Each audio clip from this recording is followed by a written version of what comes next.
पाकिस्तान जी। में आपने देखा जी, कल इलेक्शन हुआ, 8 तारीख थी, और उसके बाद में कल मैंने दिन में भी कुछ वीडियोस किए थे ये बताने के लिए कि बलूचिस्तान, जहां पर बायकॉट किया गया है इस सारे के सारे चुनाव का, वहां पर गवादर का जो इलाका है, गवादर के इलाके में कल एक दिन के अंदर अंदर 16 बम फटे हैं।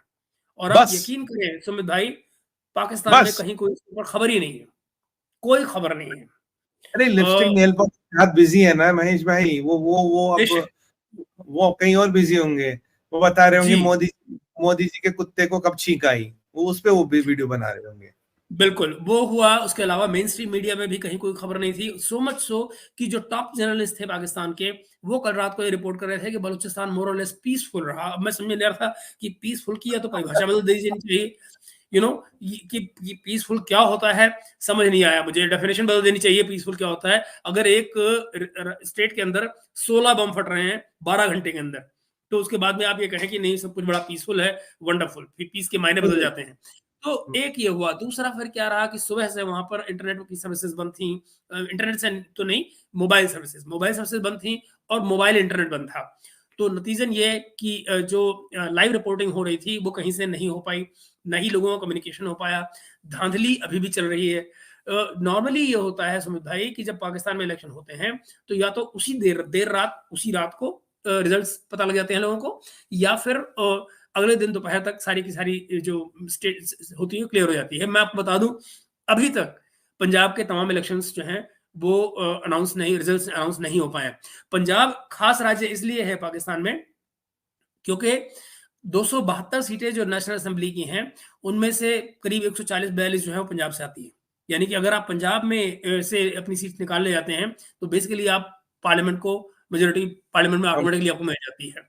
तो मगर आप ये देखिए, उसके बावजूद यहाँ पर पंजाब के इलेक्शंस को होल्ड बैक रखा गया है। हो क्या रहा था सुमित भाई, मैं आपको जो इन्फॉर्मेशन बता दूं कि पोलिंग स्टेशन में जो पोलिंग ऑफिसर्स हैं, उनके यहाँ चूंकि इंटरनेट बंद है, तो पिछली बार जब इलेक्शन हुआ था 2018 में, तो एक सिस्टम इन्होंने बनाया था रिजल्ट को अनाउंस करने का, result transmission system, RTS. RTS में जब पता लगा कि नवाज शरीफ की पार्टी जीत रही है, जबकि लाना था इमरान खान को, फौज का प्लान ये था कि इमरान खान को लाना है, तो उन्होंने आरटीएस को कर दिया बंद। और आरटीएस को किया बंद, रिजल्ट खुद बनाए और कहे चलो भैया ये हार गए, ये जीत गए। और उनको अंदर, नवाज शरीफ तो पहले अंदर थे, उनका कहना ही क्या। अच्छा, फिर क्या हुआ, इस बार उन्होंने नया सिस्टम बनाया। उन्होंने आरटीएस की जगह पर इस बनाया ईएमएस, यानी इलेक्शन मैनेजमेंट सिस्टम। तो वो इलेक्शन मैनेजमेंट सिस्टम, तो भाई चाहे उसका नाम आरटीएस रखो और चाहे रखो ईएमएस, बंद तो दोनों ही हो सकते हैं। ये भी बंद हो गया आधी रात को। तो उन्होंने क्या कहा था इलेक्शन कमीशन ने पाकिस्तान के, कि साहब अगर हमारा ये ईएमएस सिस्टम ऐसा हमने बनाया बढ़िया कि अगर इंटरनेट बंद भी हो जाए तो भी ये काम करता रहेगा। अच्छा, तो फिर वो काम कैसे करेगा जनाब, कि जो पोलिंग ऑफिसर्स हैं वो अपने यहाँ से रिजल्ट्स जो कंपाइल करके आरटीओ के पास ले जाते हैं। ईएमएस का जो एक्सेस है वो आरटीओ के पास है। नहीं सॉरी, आरटीओ नहीं, तो क्या कहते हैं, जो उनका आरओ, जो रिटर्निंग ऑफिसर है, जो आरओ के पास है, आरओ के पास जो है वो लेकर जाते हैं। आरओ साहब फिर उसको कंपाइल करके और वो इलेक्शन मैनेजमेंट सिस्टम में से अपने उसको इलेक्शन कमीशन को देते हैं। फॉर्मल रिजल्ट होता है। लेकिन अब यहाँ शुरू होती है वो बॉलीवुड वाली फिल्म, कि वो पोलिंग स्टेशन से तो डेटा आ गया इनके यहाँ से, और इलेक्शन कमीशन के अनाउंस करने में 1 घंटा, 1.5 घंटा, 2 घंटे तक की देरी आने लग गई। आधी रात के आसपास ये तमाशा शुरू हुआ। यानी कि दिन में जिन लोगों की लीड मिल रही थी, वो वो सवेरे शाम उठने तक पता लगा हार हार गए। यही तो तो पाकिस्तान का चमत्कार है। तो वो सवेरे मिलने पे हारने लग गए। और पंजाब के जो इलेक्शंस हैं, उनके रिजल्ट आज शाम देर तक नहीं आ पाए थे। अभी क्या हो रहा है, ये प्रोग्राम शुरू करने से कुछ पहले, करीब 5 मिनट पहले, खबर ये आई कि नवाज शरीफ साहब मॉडल टाउन वाला, जिनका अलग रेजिडेंस है, एक तो जहां वो रहते हैं, लेकिन ये मॉडल टाउन में एक और घर है उनका। मॉडल टाउन वाले घर में वो जो है पहुंच गए थे, और वहां से वो कोई स्पीच देने वाले थे। अब वो स्पीच में क्या कहने वाले हैं अल्लाह जाने, क्योंकि अभी जब तक हम ये प्रोग्राम खत्म करके जाएंगे तो हमें बताएगा कि नवाज शरीफ साहब ने वहां क्या बोला और क्या।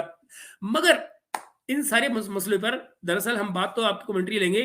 मैं खाली इतना सी बात कह दूं, दरअसल अगर मैं नवाज शरीफ होता, तो भाई साहब मौजूदा हालात में मैं भाग लेता कि भाई मुझे नहीं बनना प्रधानमंत्री इस मुल्क का।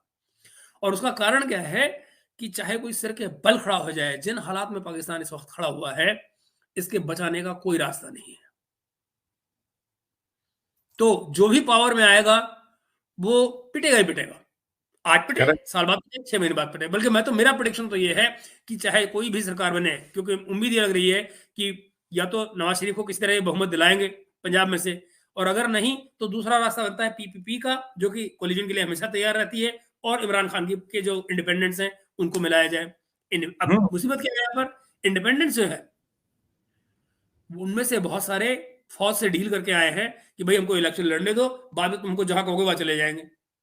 वो तो है ही, वो तो बट नेचुरल। हाँ, अच्छा, अब इनमें क्या होता है गुरु, कि जो आखिरी की, यानी जो इनके जो इंडिपेंडेंट्स हैं, इनके हथे, चूंकि पीआई खुद तो इलेक्शन लड़ नहीं रही है, तो वो जो 60-70 सीटें जो होती हैं, जो रिजर्व्ड होती हैं, रिजर्व्ड इन द सेंस कि जो अनकॉन्टेस्टेड होती है, जिनके लिए चुनाव नहीं होता है, वो नॉमिनेटेड होती हैं, मगर वो काउंट होती हैं। विमेन, औरतों के लिए जो सीट्स होती हैं, उस तरह की, उन सीट्स पर पीटीआई का कोई हाथ नहीं रहेगा, क्योंकि पीटीआई ऑफिशियली उसमें है ही नहीं, एज ए पार्टी तो जीत नहीं रही है, एज इंडिपेंडेंट जीत रहे हैं, तो इनके हाथ में कुछ नहीं आने वाला है।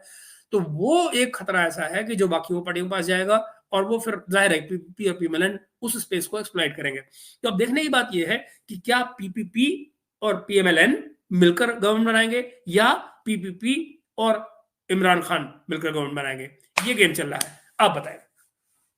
देखिए महेश भाई, जब तक पाकिस्तान के इलेक्शन के बारे में मैं दो चीजें बताऊं जी। बिल्लियों के बंदर बाट में किसकी लगेगी वाट? बिल्लियों के बंदर बाट में किसकी लगेगी वाट? वो तो नियाजी की लगेगी, वो तो पाइप पाई है। पाकिस्तान के इलेक्शन के खेल में किसके हाथ लगेगा बटेर? अगर आप इन दोनों चीजों को जोड़ते हो तो कहानी खत्म है, यही कहानी है। देखिए, सूत्रधार है, पपेटियर है आर्मी, ठीक है। इमरान खान नियाजी ने, देखिए 71 साल का व्यक्ति हो गया, कोई जवान तो रहा नहीं, बस जवान वहां देखने की कोशिश करता है, पर इसका दिल बड़ा जवान है। अब भी एक के बाद एक वीडियो सुनेंगे ना, टेप सुनेंगे, कहेंगे यार ये तो 30 साल का लगता है। क्या करे, पाकिस्तान की सारी एनर्जी वही लगती है। टर्की से बड़े इंटरेस्ट है ना, टर्की से बड़े इंटरेस्ट। हाँ, अब देखिए क्या करे, 3.6% बर्थ रेट है। जब बैठे बैठे काम नहीं होता कुछ, उस समाज में बर्थ रेट एकदम बढ़ती है। काम ही एक ही होता, फिर यही काम करते दिन भर। तो खैर कोई बात नहीं, वो तो इनका व्यक्तिगत विषय, हम उस पर नहीं जाएंगे। और हाँ, फिर चीनियों को लड़कियां भी तो ज्यादा चाहिए ना, उसकी सप्लाई चेन को देखना पड़ेगा। पाकिस्तान से दो ही चीजें वो लेते हैं, एक लड़कियां तो एक गधे। हाँ, तो दोनों ही एक ही काम पे लगे हैं, दोनों ही एक ही काम पे लगे हैं। अब ये जो चुनाव होना बीच में आता है, ये थोड़ा बहुत एंटरटेनमेंट होता है, लोगों को लगता है यार डेमोक्रेसी, जमहूरियत जिंदा है। लेकिन इमरान खान जीते तब मरा, हारे तब मरा, दो विकल्प है उसके पास, या तो जेल में मरेगा, बाहर जाएगा। सही।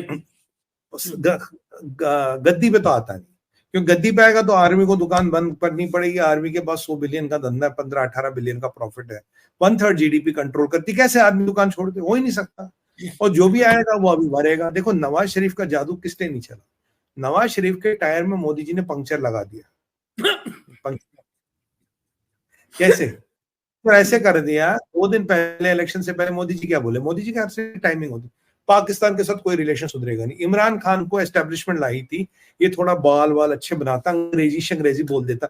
he will use his charm to, he will use his charm to what do you call, mesmerize the West। ये वेस्ट पे अपना जादू चलाएगा और अपनी अदाएं दिखा दिखा के डॉलर लगाएगा। अदाएं दिखा के तो तवाइफे नाचती है, डॉलर थोड़ी ना आते हैं। मैं एक बात आप में एडिशन कर दूं इमरान खान वाले मामले में। Imran Khan can woo the girls, not the money. वही मैं कह रहा हूँ। अब देखिए, इमरान खान का अपनी सासू माँ के साथ अफेयर था, शादी किससे करी? बेटी कर ली। हाँ, अफेयर, हाँ, जमीना की माँ के साथ अफेयर था उसका, रिलेशन भी थे, शादी बेटी से कर ली। अब ये तो सब चलता ही रहता है। अब कहते हैं तो लोग तो ये भी कहते हैं, कल मेरे शो में था तो वो साहब कह रहे थे कि दिलीप कुमार साहब को उनकी शायद सायरा बानू की मदर के साथ बड़ी चाहत थी, सायरा से शादी कर ली। अब ये मुझे नहीं पता भाई, बड़े लोग की बड़ी बात है महेश भाई, हम छोटे लोग को तो वैसे समझ नहीं आता ये बातें, बड़े लोग बड़ी बातें। अब जिन्ना ने क्यों अपनी दोस्त की नाबालिग बेटी को नहीं भगाया था, 18 साल की होगी, शादी कर लिया। तो ये कोई बड़ी मतलब विस्मित करने वाली बात नहीं है, नॉर्मल है। मतलब समझ रहे हो ना, आफरीदी ने किससे अपनी शादी कर ली? अपने भाई के बेटे से शादी करवा ली बेटी की, वो भी आफरीदी, ये भी आफरीदी। तो ये सब वहां चलता रहता, कोई बड़ी बात नहीं। अब इमरान खान की जो है, देखो इसकी लंका अब डूबी, तब डूबी, कब डूबी। अब रही बात नवाज शरीफ का, जादू नहीं चला क्योंकि मोदी जी ने बोल दिया पैसे नहीं मिलेंगे। मैं क्या कह रहा था, नाचो गाओ भजन करो कीर्तन करो मुजरा करो रुदाली बनो, पैसे नहीं मिले। और इन्होंने एक और चीज अब शुरू की है, गंजा जहादी जो है ना, इनमें गंजा जहादी, वो कह रहा हमारी तो जी ट्रैक 2 शुरू हो गई है, ट्रैक 2। हम पीछे बात करें, मैंने कहा ओए गंजे, ये पूछा है मोदी सरकार है, ट्रैक 2 वैक 2 कुछ नहीं होता, यहाँ एक ही ट्रैक होता, सिंगल ट्रैक। तू किस बाप से अपने, किस अपने असली बाप से तू ट्रैक 2 डिप्लोमेसी की बातें कर रहा? कौन ऐसा सरकार में तुझसे बातें कर रहा? और जब मोदी जी ने कह दिया वो पत्थर की लकीर है, that can not be violated. Modi ji ने जो कह दिया दैट इज फाइनल। ये कोई पाकिस्तान समझ रखा है क्या तूने गंजे, ये ट्रैक 2 कर रहा है? मतलब मैंने कहा अबे अबे अबे क्या हो गया, क्या इतनी ज्यादा सूंघने, चाइनीज माल सूंघने लगे क्या आजकल? ट्रैक 2 मतलब can you imagine Modi government में track 2? You must be insane. और मोदी जी ने बिल्कुल बोल दिया भाई नो टेरर टॉक्स नहीं हो। तो नवाज शरीफ का उसी दिन उसके शेयर के भाव करके आर्मी के लिए, किस लिए रखा था उसको? मैं उसको इसलिए रखा था कि तुम कश्मीर का मुद्दा जिंदा रखोगे और ट्रेड शुरू करोगे। 300 रुपए का आलोप 300 रुपए, 30 रुपए का आलोप 30 रुपए में खरीदेंगे, दुबई के थ्रू 300 रुपए में नहीं खरीदेंगे, बात ये था। तो क्योंकि अब वो रुपए देने को है नहीं। अब वो जो सेटअप किया, जरदारी ने पहले बोल दिया जी मेरा बेटा तो प्रधानमंत्री बनने के लायक ही नहीं। अब इंडिपेंडेंट इन्होंने खड़े कर दिए। बाकी पंजाब में नॉमिनेशन है, देखो Asim Munir will manage the show. अब इमरान खान ज्यादा तकलीफ देगा तो जल्दी खर्च हो जाएगा, अगर कम तकलीफ देगा तो एग्जाइल में जाएगा। देखो उसके पास दो ही विकल्प है, या तो खर्च होना है, एग्जाइल में जाना है। बाकी ये देखिए पार्लियामेंट का ये जो तमाशा है पाकिस्तान में, जिसे सर्कस ऑफ इलेक्शन कहते हैं, ये सर्कस ऑफ इलेक्शन चलेगा। इसमें सिलेक्टेड प्राइम मिनिस्टर आएगा, 5-6 महीने चलेगा। नो, पाकिस्तान किसी का बाप नहीं चला सकता। हाँ, पाकिस्तान किसी का बाप नहीं चला सकता। और जिस समाज में आप देखिए औरतों को एस्पेनॉज का टूल बना के यूज किया जाए, क्या होगा समाज का? जिस समाज में लड़कियां चीनियों को बेची जाए, क्या होगा समाज का? कुछ नहीं होगा ना समाज का। जिस समाज में बलोच बहनों को ये धमकी दी जाए तुम्हारे साथ बलात्कार करेंगे, जिस समाज में आर्मी रेपिस्ट हो, दुनिया का सबसे बड़ी रेपिस्ट आर्मी हो, उस समाज का महेश भाई कुछ नहीं हो सकता। जिस समाज में दुनिया का सबसे बड़ा सरेंडर किसने किया? ये नियाजी जान के चचा जान ने, राइट, अपने आपको नियाजी के चचा जान ने।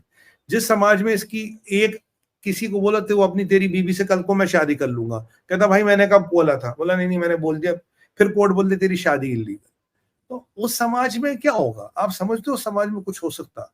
गधों का एक्सपोर्ट, गधे के बालों का एक्सपोर्ट मुल्ले मौलाना कंट्रोल कर रहे हैं। और आपने देखा उस आसिम मुनीर कैसे सूट और टाई लगा के गया था चर्च में सिक्युलर बनने, ठीक है? ये मिस्त्रियों के बस का, देखिए मैं with due respect, I am not trying to demean anybody, ये जो पाकिस्तानी मिस्त्री है ना, इनको बोला यार तुम ईंट गारे का काम करो, तुम्हारे बस का ये है नहीं। यूनिफॉर्म लगा के तुम कोई अफसर नहीं बनोगे, तुम्हें तब भी यही कहना अस्सलाम वालेकुम डॉलर, अस्सलाम वालेकुम डॉलर। यार कौन सा ऐसा तुमने महेश भाई दुनिया में आपने कोई ऐसा बंदा देखा है वर्दी पहना हुआ भिखारी? ये वर्दी पहने हुए भिखारी है, वर्दी पहन के स्टार उटार चमका के भीख मांगने जाता है। ये कौम ऐसी। और कहाँ गया जिन्ना का पाकिस्तान? यार तुम्हारा जिन्ना भी फर्जी था, सुअर का मीट वो खाता था, शराब वो पीता था, दोस्त की बेटी को वो भगा के लाया, उसकी 2 बहनें थी, दोनों आई नहीं, एक आई। फातिमा जिन्ना के नाम पे पार्क था, तुमने देखा, उसका भी क्या कर लिया। उसकी सगी बेटी यहाँ रहती है भारत में। जब जिन्ना की बेटी ने पाकिस्तान पे थूका तो तुम्हारे मुंह पे तो उसी दिन थूक पड़ गई। कौन सा कायदे आजम की बेटी कहाँ है? किस हिस्ट्री किताब में तुम पढ़ाते हो? कहीं नहीं पढ़ाते हो। तुमने, तुम्हारे जौलाक ने 30,000 फलस्तीनी मारे पैसे लेके जॉर्डन के बादशाह से, राइट? हर जगह जिहाद करने तुम जाते हो, अपने बच्चों को मरवाने का काम तुम करते हो। और इनके, मैंने एक वीडियो देखा था, जो फौज के अफसर हैं, इनके जो बच्चे हैं और जो पॉलिटिशियन है, उनके यहाँ तो रेप पार्टियां होती हैं, रेप पार्टियां होती पाकिस्तान में सर, इनके बच्चों की। आप समझ रहे हैं ना, रेप पार्टी। तो बच्चे ये, अरे ये आप क्या कह रहे हैं? मैं आपको लेटेस्ट बताता हूँ। लेटेस्ट क्या है, तो पुरानी बात है, शायद आपकी नॉलेज में ना आई हो। इमरान खान जब प्राइम मिनिस्टर थे तो F9 जगह है इस्लामाबाद में, जहां पर एक 3 मंजिला बिल्डिंग है, 4 मंजिला बिल्डिंग है, जिसके टॉप फ्लोर पे हमेशा इस तरह की पार्टियां होती थी। इमरान खान उसमें शामिल हुआ करते थे। और तो और वहां पर एक लड़की के साथ में कुछ ऐसा किया गया था कि वो लड़की उस बिल्डिंग की चौथी मंजिल से नंगी भागती हुई आई थी और ऊपर से गिरकर उसने आत्महत्या कर ली थी। ये तब जो वो प्राइम मिनिस्टर थे। बताइए, ये प्रधानमंत्री है पाकिस्तान के, और जरा उनके सोचिए मानसिकता, जरा सोचिए, ऐसे आदमी के लिए पाकिस्तान की मेजॉरिटी जनसंख्या निकलकर उसको दोबारा प्राइम मिनिस्टर बनाना चाह रही है, उसको वोट दे रही है। आप कल्पना कीजिए कि ऐसे लोगों की मानसिकता क्या होगी। आप नवाज शरीफ से घृणा कर सकते हैं, आप कुछ भी कर सकते हैं, लेकिन मेरा मतलब आप किसी आदमी को इडियट कह लीजिए, लेकिन इडियट को हटाने के लिए क्या किसी पागल को बिठाएंगे उसकी जगह पर? पागल नहीं, टर्की। दोनों, बिल्कुल। नहीं, समझे नहीं, टर्की। हम्म। टर्की इज एक बार बताइए, आपने इमरान खान के वीडियो देखे महेश भाई, वो वॉइस वाले जो लीक हुए थे? 70 साल का आदमी, देखा क्या बातें करता है। ये प्रधानमंत्री पाकिस्तान का। अब मोदी जी ने इसके मुंह पे थूका तक नहीं, मैं तो बोलूंगा थूका तक नहीं, एक बार इसका फोन उठे। मोदी जी के लेवल का आदमी किस किस जलील, किस खबीस से बात करेगा? आप बताओ, किस जलील खबीस से बात करेगा? अबे तू तो इंसान भी नहीं है, कोकेन पे रहने वाला कीड़ा। पाकिस्तानी राजनीति की एक महिला एक्सपर्ट हैं, मैं नाम नहीं लेने चाह रहा इस वक्त, उनकी अपनी सिक्योरिटी के लिए, वो बाहर कहीं रहती हैं, और उन्होंने एक दिन मुझसे पूछा उस जमाने में कि यार ये बाजवा मोदी जी से रिलेशन बनाना चाह रहा था, इंडिया से रिलेशन बनाना चाह रहा था, इमरान खान प्राइम मिनिस्टर था, वो मोदी जी को फोन कर रहा था, आखिर मोदी जी ने रिस्पॉन्ड किया क्यों नहीं? जब सब कुछ ठीक हो रहा था तो क्यों नहीं ठीक किया? कोई इसका जवाब तो दो मुझे। अब आप जवाब दे दीजिए। जवाब ये है कि मोदी जी का ना, मोदी जी गंदे नाली के कीड़े और नाइट्रोजीनियस वेस्ट में लिपटे हुए सोरों के साथ बात नहीं करते। ये आपको समझना चाहिए। गलीज किस्म का जानवर होता सुअर, उसके साथ बात नहीं करते हो। तो ये आप समझो, पहले अपना स्तर बढ़ाओ, पहले अपनी लेवल बढ़ाओ, हमारी बातचीत करने के लेवल पे आओ। और ये जो महिलाओं का दुरुपयोग करते हो ना इधर उधर, और ये जो गंजे टकला जहादी, फ्रेंच कट जहादी, किसी का कुछ नहीं चलेगा। हमारे होते हुए किसी का कुछ चलने नहीं देंगे, आपको गारंटी देंगे। जो भी आपका एजेंडा बनाओगे, प्लान बनाओगे, हम एक्सपोज करेंगे। और एक बात सुनो, हमने तुम्हें 4 बार जंग में हराया, 5वीं बार आओगे तो अब की बार कुछ बचेगा ही नहीं वापस जाने को। ये भी याद रखना, मोदी के सामने खड़े मत हो जाना। ऐसा मारेगा कि तुम्हें तुम्हारी अम्मा भी नहीं पहचानेगी कि गया कहाँ। तो ये पाकिस्तान की स्थिति है। हमने डिमोनेटाइजेशन कर दी, कमर तुम्हारी टूट गई। भाई क्या हो गया तुम्हारे साथ? डिमोनेटाइजेशन हमने कर दी, कमर तुम्हारी टूट गई, क्या हो गया तुम्हारे साथ बताओ? भाई तुम एक बात बताओ, मैं हमेशा कहता हूँ महेश भाई, why does world need Pakistan? मुझे एक बात बताइए, वर्ल्ड डज वर्ल्ड, अगर तुम और आपकी और मेरी बात हो रही थी परसों, ट्रेड कर लो, तुम्हारे पास बेचने को क्या है यार? क्या लेंगे तुमसे बताओ? किस चीज का ट्रेड करें? हम कोकेन लेंगे तुमसे? हमें ओपियम तो चाहिए नहीं ना, कोकेन चाहिए। क्या ले, क्या बनाते क्या हो तुम? क्या लेंगे आप मुझे बताइए, क्या लेंगे तुमसे? तुम्हारे यहाँ क्या क्या स्टैंडर्ड की चीज बनती है? तुम्हारे यहाँ एक ही चीज है, वो है रिलीजियस जहर, रेडिकलाइजेशन और हाफिज सईद। इन तीनों में से हमें कोई नहीं चाहिए। तो मैं तो एक बार बोला एक चैनल पे, मैंने कहा इनकी आंख में सुअर का बाल आ गया है। काफिरों के पास पैसा आ गया, लूटो, माले गनीमत है, लूटो, कुछ भी करो, अलतकिया करो, लूटो। और ये जो जितने भी लोग तुम्हारे साथ आजकल यहाँ है ना, चुनाव होने दीजिए, फिर देखिए किसका क्या होता है। आपकी बात से मुझे याद आया कि जब मोदी जी की सरकार में एक वक्त था, जब आपको याद है सुषमा जी थी, वो कुछ वो बात चल रही थी कि भाई दोनों तरफ से वो सरताज अजीज थे, दूसरी तरफ फॉरेन मिनिस्टर या एडवाइजर टू प्राइम मिनिस्टर, क्योंकि फॉरेन मिनिस्ट्री जो है वो नवाज शरीफ के पास थी, तो वो उनको फॉरेन मिनिस्टर नहीं कहा जाता था, तो वो एडवाइजर टू प्राइम मिनिस्टर थे, बट वो basically as foreign minister act कर रहे थे। तो सुषमा जी वगैरह के साथ में वो अपना बातचीत का सिलसिला जारी था। और मुझे याद है कि उसमें एक सज्जन जो फॉरेन मिनिस्ट्री में हमारे यहाँ काम करते हैं, उनसे मेरी बात हुई थी, और उन्होंने एक इंसिडेंट बताया कि भाई पाकिस्तानी जो हमारे यहाँ आ रहे हैं बातचीत के लिए डेलीगेशन में, वो हमसे पूछते हैं कि यार आपने हमसे ट्रेड में इतनी सारी जो आपने हमको लिस्ट दे दी है कि हम तो आपको इतनी सारी चीजों में कंसेशंस दे रहे हैं और इम्पोर्ट के लिए, आपने तो अपनी लिस्ट में रखी 2 चीजें। तो ये क्या बात हुई? हमारे को और चीजें इसमें लिस्ट करो। तो उसने कौन सी चीज लिस्ट करें, बनती नहीं हो गई।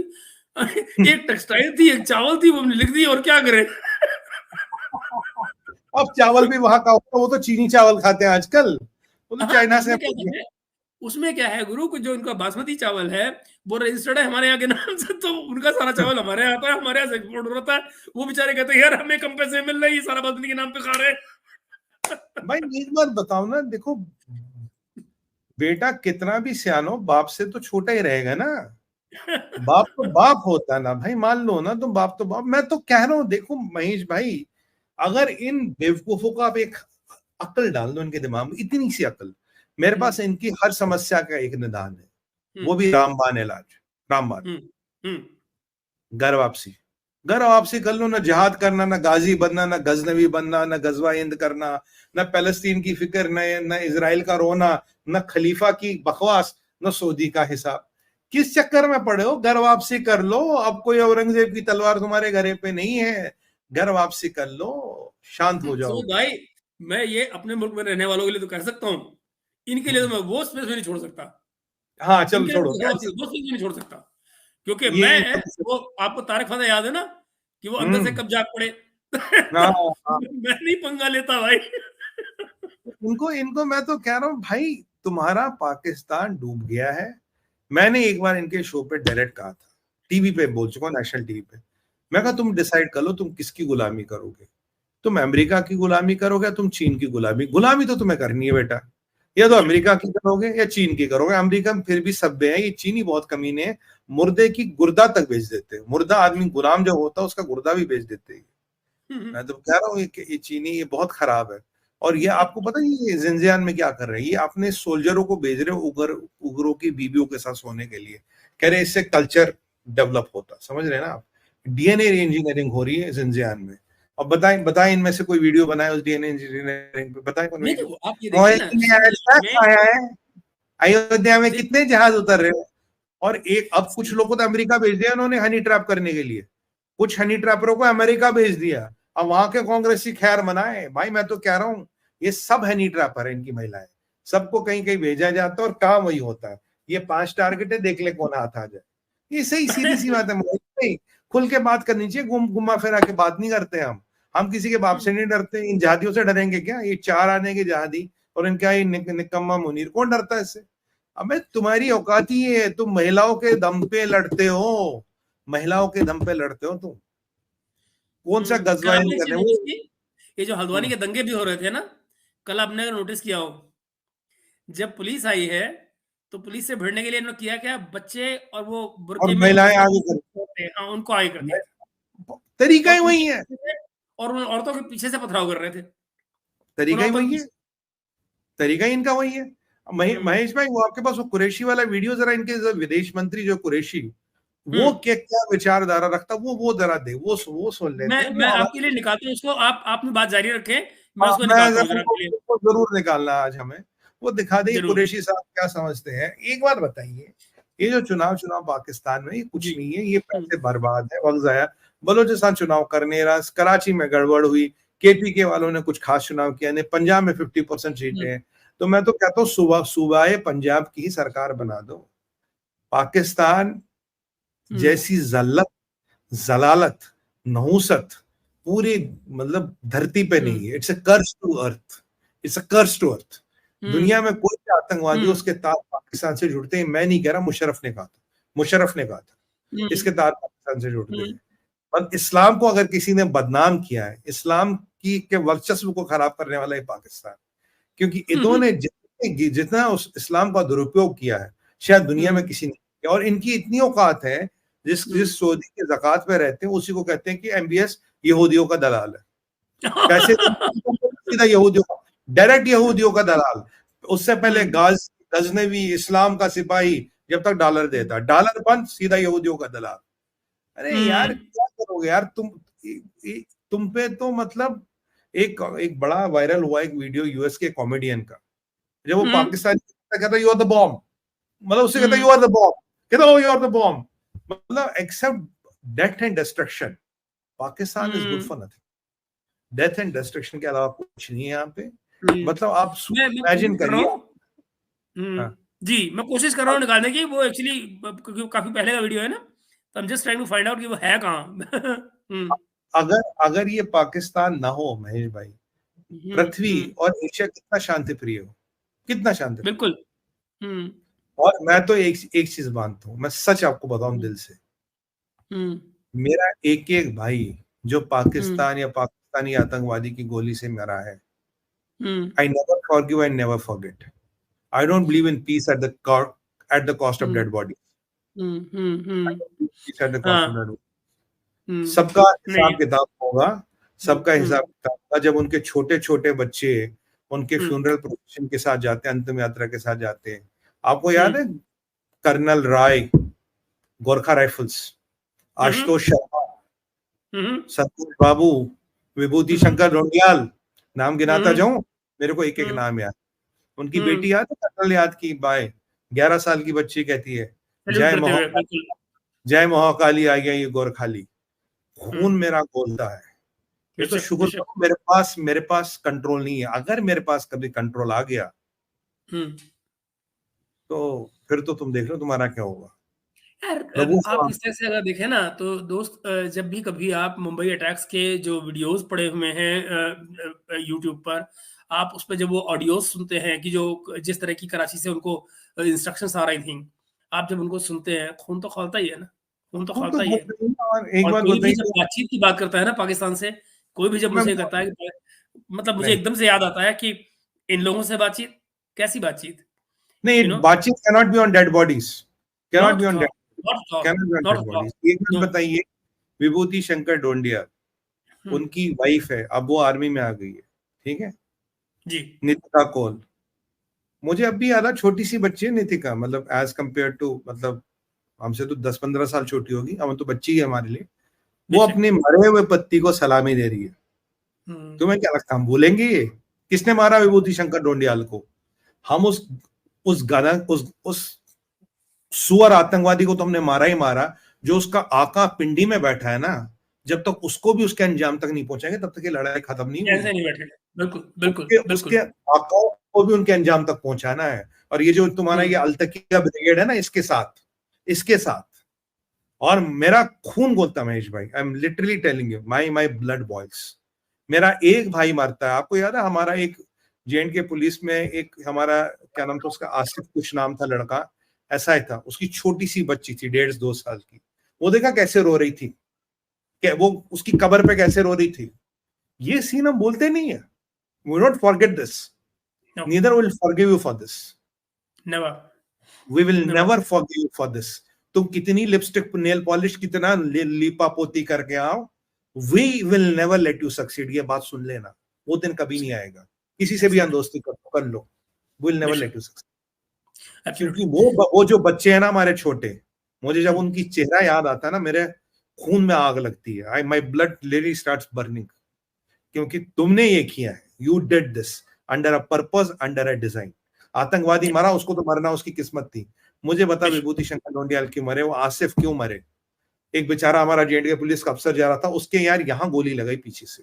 अबे मतलब क्या बोलो तुम्हें, सामने आके गोली चलाने की हिम्मत नहीं है, सामने आके गोली चलाने की हिम्मत नहीं है, पीछे से गोली लगाते हो, पीछे से गोली लगाते हो। उमर फयाज था हमारा बच्चा, NDA से पढ़ के गया, क्यों मारा उसको, क्यों मारा उसको? बस मार दिया।